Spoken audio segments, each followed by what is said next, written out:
J'ai le plaisir d'accueillir ce matin Maxence Dissler, qui est fondateur et président de Improvise. Maxence, est-ce que vous pouvez nous expliquer en quoi consiste l'activité d'Improvise ? Alors Improvise, on est une société qui est spécialisée dans la performance commerciale des boutiques, des magasins et aussi la performance commerciale des vendeurs. On le fait grâce à une plateforme de Phygital Commerce qui est un outil qui permet d'apporter du digital dans le point de vente pour permettre à des enseignes de ne plus jamais avoir à dire non à un client.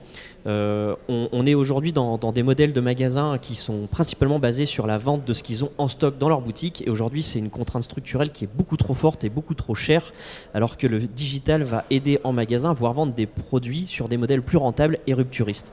Donc Improvise fournit cette plateforme de Phygital Commerce qui va permettre à la fois d'équiper le merchandising du magasin avec des bornes interactives, des écrans de digital signage, mais aussi au travers des outils du vendeur qui vont permettre d'accompagner le client dans sa vente, mais aussi d'accompagner le vendeur dans ses tâches back-office, étiquetage, inventaire, réception, tout ce qui va permettre d'améliorer son efficience. On fonctionne de manière totalement verticale, c'est-à-dire qu'on accompagne nos clients de A jusqu'à Z, on fournit le logiciel, le matériel, les prestations d'accompagnement sur la transformation du métier du magasin, et aussi tout l'accompagnement dans le run au quotidien sur la suivi des performances des vendeurs et des magasins. Alors justement, ce matin, Emmanuel Vivier, en passant en revue les tendances de la NRF, disait le digital en magasin, moins de gadgets, plus de business. Quelles sont vos grandes tendances ? Qu'est-ce que vous aimeriez partager comme tendance sur le Phygital ? Alors c'est très vrai, moins de gadgets, plus de business, c'est très vrai depuis longtemps, et en même temps c'est vrai que ça arrive enfin. Et c'est assez bien parce que le Phygital est un modèle qui ne se déploie que quand il est héroïste. Il y a énormément de projets, beaucoup trop d'ailleurs, qui sont des projets de digitalisation de point de vente qui ne se déploient pas parce que ce sont des projets waouh. Aujourd'hui, la tendance est à la rationalisation, à des projets qui rapportent de l'argent, de la valeur, qui sont des projets qui apportent une vraie valeur ajoutée aussi aux clients et aux magasins. Donc en l'occurrence, ça c'est une vraie bonne première tendance. Il y a aussi une vraie tendance à l'équipement des vendeurs qui est un peu le basique du Phygital Commerce, mais qui à lui seul est une bonne première réponse, mais ne permet pas d'atteindre des excellentes performances en Phygital Commerce, parce que pour bien traiter la performance commerciale, il faut une alliance entre équiper le vendeur et équiper le magasin. Voilà, et ça arrive de plus en plus. Voilà, des magasins qui ont compris que la performance commerciale c'est à la fois le vendeur mais aussi le merchandising du magasin. Alors justement, en termes de catégorie de retailers, selon vous, quels sont ceux qui ont le plus intérêt à approfondir le Phygital ? Est-ce qu'il y a des différences d'approche ?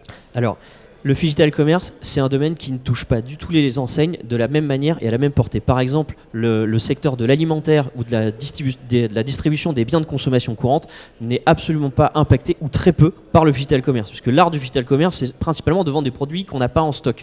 Donc acheter un paquet de pâtes, une boîte de petits pois, un paquet de couches sur du Phygital, ça n'a pas forcément d'intérêt, quoique.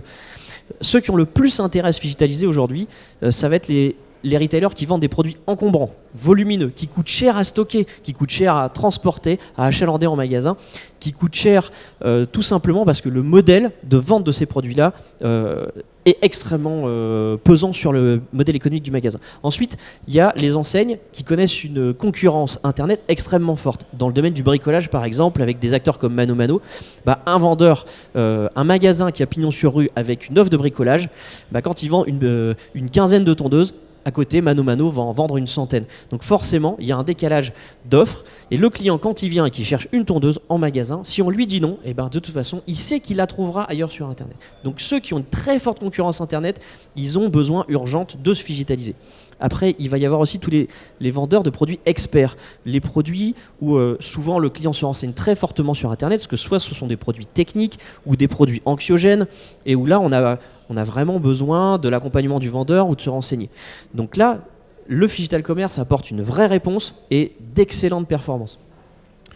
Ceux qui ont aussi des problèmes de rotation de stock, des produits qui restent trop longtemps en rotation de stock, là le Phygital évidemment va permettre de déstocker ces produits des magasins pour alléger les charges du magasin et offrir malgré tout une solution grâce au digital, la tablette, le smartphone du vendeur, la borne interactive. Et enfin tout simplement les enseignes qui vendent des produits qui sont très saisonniers, qui ont besoin souvent de réachalander leur magasin, qui ont des problématiques de stockage, etc. Où là le commerce coûte cher, là encore le Phygital Commerce excelle. Ça fait beaucoup de catégories, ce qui est une bonne nouvelle pour Improvise. En termes de ROI, d'ordre de grandeur, de quoi parle-t-on?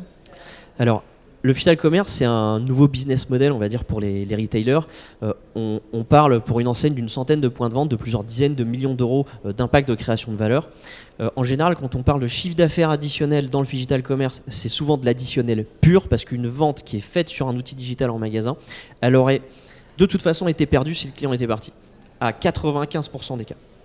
Ensuite, il y a toutes les économies de coûts qui sont générées par le physical commerce, qui sont colossal, parce que quand on déréférence des produits du magasin, qu'on réduit la taille des magasins, on gagne en immobilier, en foncier, en stock, en transport, en main d'œuvre, en coûts de stockage. Et ça, ce sont des coûts qui sont pharaoniques pour une enseigne.